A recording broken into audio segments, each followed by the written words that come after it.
大家好，欢迎收看爱上电子。今天咱们看一下这个八角芯片，它是电流取样芯片，而且是大电流取样芯片。我们看它的1、2角接在一起，3、4角接在一起。我们测量由于这个芯片上有胶，所以我们现在呢不好测量。实际上呢，这两个引脚是通的，内部是用康通丝相连，主要起到电流检测的作用。它的8角是供电引脚，供一个15伏的电压。它的5角是接地引脚，6角外接电容，这端是接地的。它起到一个控制带宽的作用，主要是高频抗干扰的。7角是输出。这个芯片的1、2角接在一起，3、4角接在一起，串在 U 向上。另一个8角芯片的1、2角接在一起，3、4角接在一起，串在 V 向上。 W 向上呢没有串芯片，通过 MCU 来计算就能够计算出它的位置信息。8角供电，4角接地，7角输出，6角是控制带宽的。1、2、3、4角是内部康通丝电流检测的。那么这个芯片的介绍呢，他说是霍尔元件，也就是说在7角输出放大后的信号，给后边这个运放提供一个位置检测信号。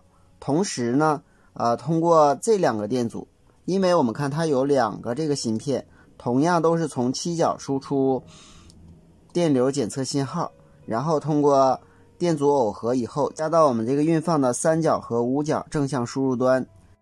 它的2角和6角是接到我们这边有一个缓冲放大输出的 2.5 伏上的。这个运放的型号与 LM324 是完全相同的，它的型号是 TL074。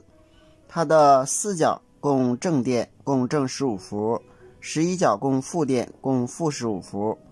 这个 2.5 伏的取得呢，是由这端有一个5伏供电，经一个限流电阻，再经这个分压电阻，分压电阻与限流电阻是相同的阻值，在这个位置得到一个 2.5 伏，经这个电容滤波以后，在这个运放的正向输入端输入，由于它的反向输入端和输出端接在一起，所以缓冲放大，这个电压是非常稳定的，而且电流达到一定的值，再通过限流电阻给这两个反向输入端供 2.5 伏。